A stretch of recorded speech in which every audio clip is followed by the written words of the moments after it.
Welcome to lecture 9 on the course on bioreactors under the NPTEL online certification program. Let us in lecture 8 we looked at the solution to the practice problem 2.2. We are in module 2, which looks at the two major outcomes from bioreactors, the biomass and the products, and some enzyme related aspects, the products from enzyme reactions. Let us move forward in that module. Most likely we would complete the module in this lecture. The last aspect that we are going to see in this lecture is the concentrations of biomass or cells, substrates and products, the measurement methods. We saw how crucial the information on biomass concentration, substrate concentration and product concentrations were in terms of kinetics, in turn the design and operation of relevant reactors. Therefore, we need to have good measurement methods to find out the concentrations of biomass, cells, that is cells or biomass, substrates and products. We would look at some of the common measurement methods that are used for these. There are two kinds of methods, one online and the other offline. Online means that the bioreactor is not disturbed. It is measured online as the process goes on without any disturbance. Offline, we take a sample from the bioreactor and then measure it away from the line or away from the bioreactor, and that is why it is called offline method. We will look at some online methods. They are of course preferred because they are measured at the point of interest without disturbing the bioreactor. So the best view or the best information comes from online methods. But few are available for reliable measurements, and that becomes the difficulty with online methods. For example, if we look at measuring cell concentration, there are a few online methods. There is a fluorescence method that measures the fluorescence of a molecule inside the cell. It's called NADH. You all know NADH, nicotinamine adenine dinucleotide, the hydrogenated form of it. NADH is fluorescent, NAD is not, and the level of NADH is a direct indication of the cell concentration. Higher the NADH fluorescence, higher the cell concentration. The relationship is known has been established. So you could follow the increase in cell concentration through the NADH fluorescence, or it's also called the culture fluorescence, the NADH fluorescence change.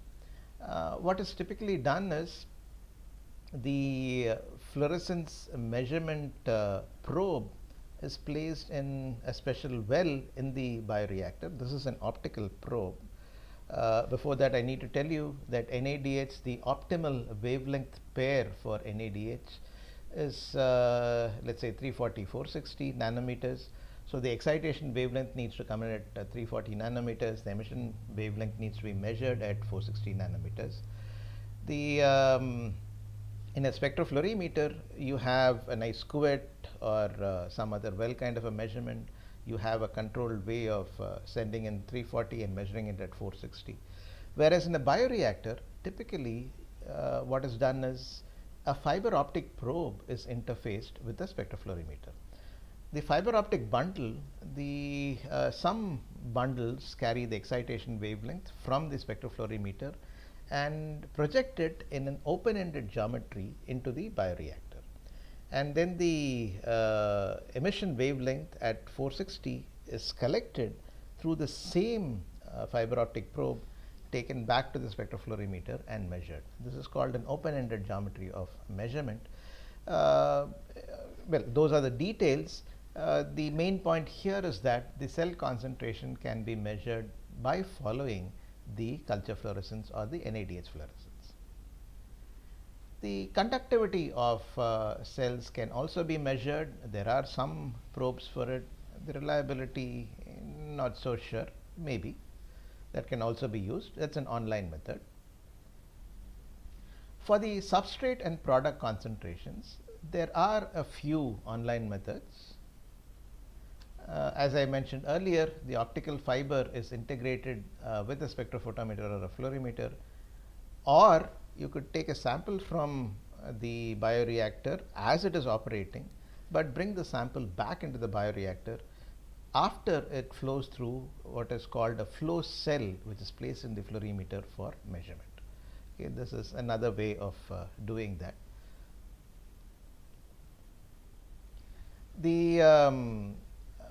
You could use absorbance fluorescence for some substrates, some products. What is recently of interest, it is what is called near infrared spectroscopy. In fact, we have a paper on this, which was the work was done by Sanjay Tiwari. It was developed as a part of his PhD thesis and was also applied in the industry. The advantage here, let me talk of this specific case so that you will understand the advantage. Here, this industry was looking at using low levels of substrate because the substrate was toxic to the cells for their own product, commercial product. So, the substrate needs to be maintained at a certain low concentration, of the order of about millimolar and so on. I think it's about 2.5 to 5 millimolar. So, if hold on, it is substrate concentrations need to be measured, need to be kept at a low level, and also the product concentration needs to be maintained at a certain level, otherwise it would become toxic. So, let us concentrate on the product here. The older method that was followed was something like this. They would take a sample from the bioreactor. This is the production reactor. The measurements such as HPLC and so on are available in the lab, which is at a distance from the production unit. The production unit is large. Therefore, they need to take a sample from here down there, measure it. It takes time for measurement, maybe about 20-25 minutes, and then bring it back. By that time, the product concentration would have gone up and they would have lost the batch. It would have become toxic to the cells and they would have lost the batch. So, to avoid that, they definitely needed an online measurement which would immediately tell them what the concentration was, so that they could take appropriate action to maintain the product levels at acceptable levels. So, to do that, Sanjay had worked on NIR spectroscopy and developed a method for doing that, and that obviously was very beneficial to the industry. That's a paper there. It was published in Biochemical Engineering Journal. If you're interested, you can take a look at that. Also, the gas that comes out of the bioreactor, we provide air for most aerobic bioreactor systems. The exit gas, which consists of CO2 and O2, and of course nitrogen and so on, that can also be measured to provide some input into what is happening in the bioreactor.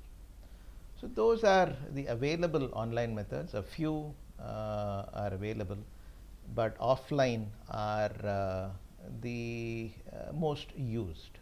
Although there are difficulties with offline, such as the one that we talked about just now. Let us look at offline measurements. Let us look at measuring the total cell concentration. Let us take one at a time. Yeah, I think that is okay. The total cell concentration, if you are considering a bunch of cells,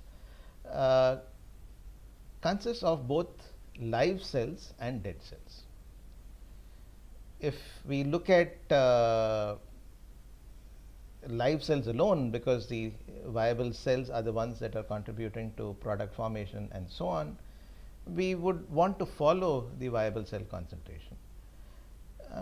Sometimes the viability percentages are very high, 97, 98%, that it doesn't really make a difference whether you follow viable cell concentration or total cell concentration. But there is a difference in principle, and it can it can turn out to be important. The difference can turn out to be important. So you need to know that there is a total cell concentration measurement and a viable cell concentration measurement. Let us first look at the methods to measure total cell concentration. The first one is what is called OD, or optical density. OD stands for optical density. It's a historic term. It doesn't represent what it measures, but we will talk about it. You could also measure dry mass. Take sample, a large enough sample, dry it out completely, and then measure the mass. That is the mass, and that mass came from a certain volume. Therefore, mass of the cells by the volume gives you the total cell concentration. You could also use something called packed cell volume.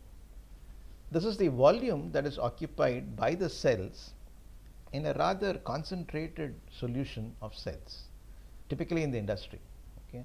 So this is the packed cell volume is typically used in some industries as a measure of the total cell concentration, the fraction of volume that is occupied by the cells. Or you could also use cell contents measurements, especially for molds. We said, if you remember, we said the molds were organisms that grow by extension of hyphae. So the number of cells may not be an indicator, it's just one cell, but increasing in mass through extension of hyphae. For such kind of organisms, we measure the contents of the cell. So those are the methods for total cell concentration measurement. Let us see the principles one by one. The optical density, the so-called optical density, is measured by using a spectrophotometer, but it is actually a measure of cell scatter. It is not a measure of absorbance by the cell. This is something that you need to remember very clearly. We have a cuvette here that is placed. Let us say that the cuvette has a cell suspension here, filled till the measurement level.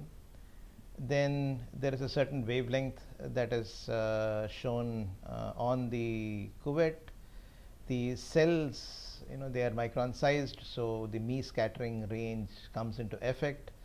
They scatter cells, and whatever light is not scattered is sent to the detector. That is measured. So that is measured and related to the incoming light to get the extent of light that has been scattered. The light that has been scattered is proportional to the concentration of cells. Okay? Make this difference very clearly set in your minds. This is cell scatter and not cell absorbance. Okay? Although the same instrument is used and something called optical density, the term is used, which is a complete misnomer. But anyway, in terms of the principle, it's a misnomer. It's a well accepted term. But keep this in mind. It is a measurement of scattering by the cells, and the cell scatter is the amount scattered is proportional to the cell concentration. That's the reason why we use about 600 nanometers. The principle is scatter. The scattering occurs maximally when the wavelengths are not absorbed by the cell. So we would like to work with wavelengths that are not absorbed by the cell. So anything in the range of 500 to 600 is actually fine. In fact, I have even used 450 in certain cases, so that's perfectly fine because you are measuring the extent of light scattered. 600 is a very typical number. You could use that. Anything between 500 and 600 is perfectly fine. Then what is done is using a calibration curve between the dry cell concentration. Remember, we did talk about dry cell concentration measurement. You take a large enough sample, you dry down the cells completely using a vacuum oven overnight, and then you measure the mass of cells that was present in that particular volume. Therefore, you have a dry cell concentration. Before you're going to dry that, you take a sample and measure the OD, and thereby you can relate dry cell concentrations, various values of them, to the OD, and you would get a straight line in a certain range, and that is the calibration curve you could measure OD and get the relevant dry cell concentration using this calibration curve. That is what is typically done. The linear regime is important while measuring. You need to pay attention to that. The linearity, there are two aspects there. If you plot dry cell concentration versus OD, it is going to be linear till a certain point, and above a certain dry cell concentration, the linearity is going to break down. That's a law of nature. So it is going to be linear here, and above a certain dry cell concentration, it is actually going to saturate. We should not operate in this region. Of course, we measure, but we limit our range of operation to this linear region. In other words, we need to measure only in this linear region. If it happens to be in a higher OD region, we should actually dilute the sample to get the OD reading in this range, and then get the dry cell concentration corresponding to the measured OD and multiply it by the dilution factor to get the actual OD. If you follow all this, it's fine. Otherwise, just keep this in mind whenever there is a need for measurement. You go through this in detail or look at some reference book. You can always ask me to. There is another reason for the loss of linearity. That is because of the detector range. If the amount of light reaching the detector goes below a certain level, or if the amount of light that is scattered is very high, then the detector saturation happens. Then also there is a problem. So we don't work in the region of detector saturation.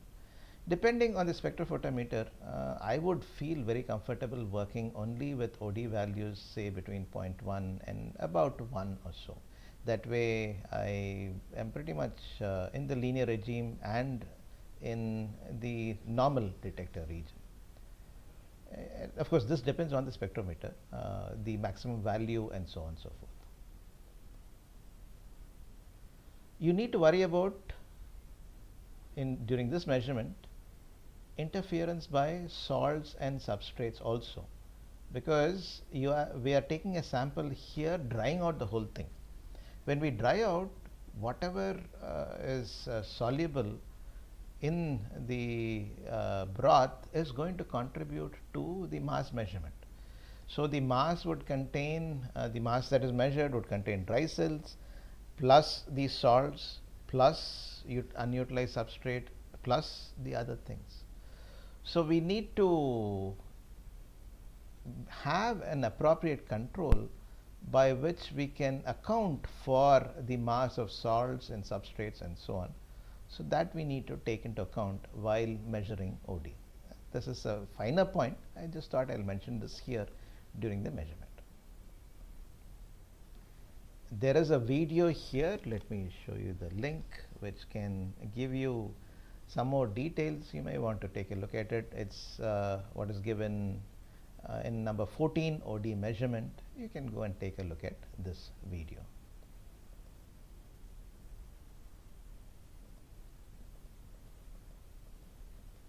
Okay, let's move forward. The packed cell volume, the percent of total, this we mentioned earlier. If this is going to be your cell suspension, you spin it down using a centrifuge, and the cells are going to occupy this volume here. The total volume is this. So this volume by the total volume is going to give you the percentage packed cell volume. This is used in the industry. The next is cell contents measurement, especially for mold, which grows by extension of hyphae, not by division of cells. The amount of DNA, the amount of total nitrogen, the amount of protein, the amount of amino acid in cells could be measured. And if we assume that the percentage DNA per cell does not vary too much, then this becomes a direct measure of the cell concentration itself.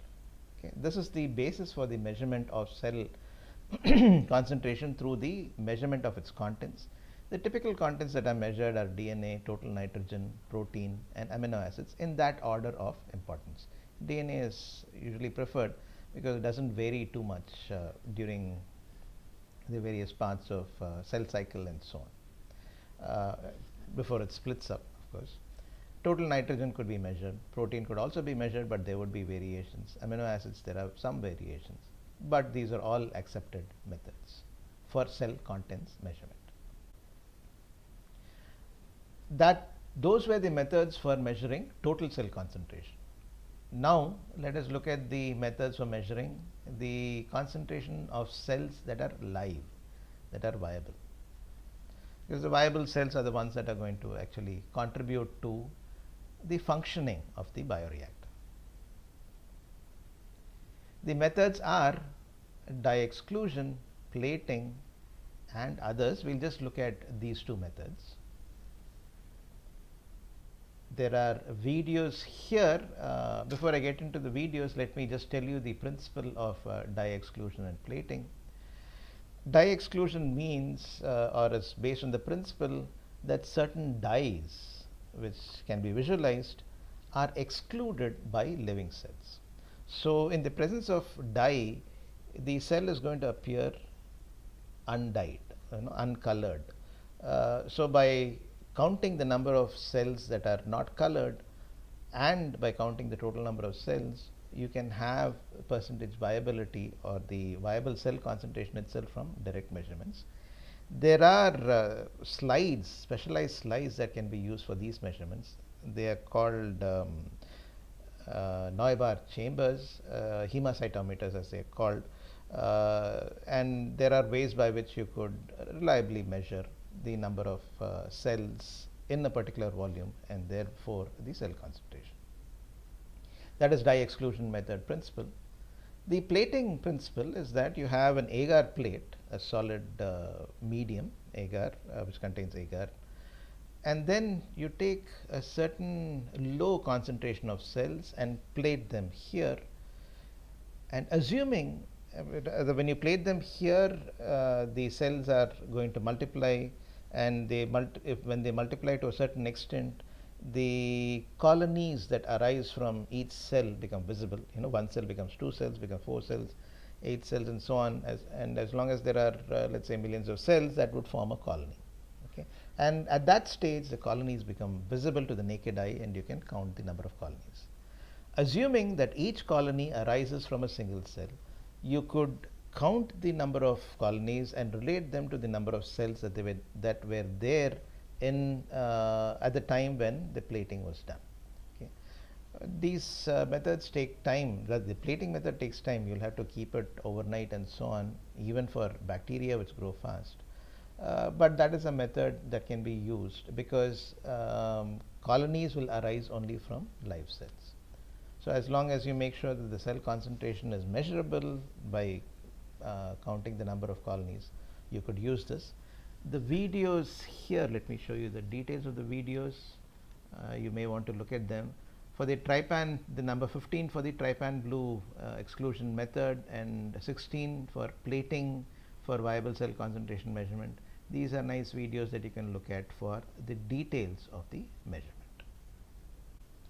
For the substrate and product concentrations, spectroscopy, many kinds of spectroscopies can be used. Absorbance spectroscopy, which we normally know, the absorbance at a particular wavelength, which is particular for that molecule, is used to measure the concentration. Fluorescence we looked at, NADH fluorescence and so on. There could be fluorescent substrates, fluorescent products that can utilize this method. IR spectroscopy, infrared spectroscopy, we did talk of something related to that near IR. NMR, nuclear magnetic resonance spectroscopy, EPR, electron paramagnetic resonance spectroscopy can all be used. Spectroscopic methods can be used for offline measurement of concentrations of substrates and products. Chromatographic methods can be used. Gas chromatography, high pressure liquid chromatography, HPLC, and so on, they can be used. And there are many such methods that can be effectively used. I think we have come to the end of module 2. Very briefly summarizing what we did in module 2, we looked at biomass and bioproducts as two important outcomes of a bioprocess. That was the main theme of module 2. We looked at the details of these products and then the models for the rate of cell formation, simple models as well as some detailed models, and then what are substrates and how they are converted and how the substrate affects the growth rate. We had seen that, some models for that, and also when we looked at that, we showed that the monad model gives us the effect of substrate on growth rate. That's the simplest representation. There are other representations that are given here. And then for the product formation, we have the Ludeking-Piret model, Rp equals alpha Rx plus beta x, the growth dependent parameter, the growth independent parameter, and so on. Then we talked about a few concepts such as yield coefficients and maintenance. Then we looked at enzymes, some enzymes that are used in the industry, enzymes that can be used for bioconversions in a bioreactor. And we said that we need to know the kinetics of the enzymes. We looked at Michaelis-Menten kinetics in detail. We went through the derivation. Then we also looked at inhibition kinetics, the competitive, non-competitive, and the uncompetitive inhibition kinetics. We worked out a couple of problems based on those. And in this lecture, we looked at methods to measure the concentrations of biomass or cells, substrates, and products. We said that there were two different kinds, the online and the offline methods. Online preferred, but the reliability of the methods available are to a certain extent. Very few methods are highly reliable. Then we looked at the principles. We looked at methods for total cell concentration measurement, such as OD measurement, the packed cell volume measurement, the cell contents measurement method, and methods for viable cell concentration such as dye exclusion and plating. Finally, some methods for substrate and product concentrations we also saw. Okay. This concludes module 2, and this is lecture 9. When we meet in lecture 10, we will take things forward with module number 3. See you then.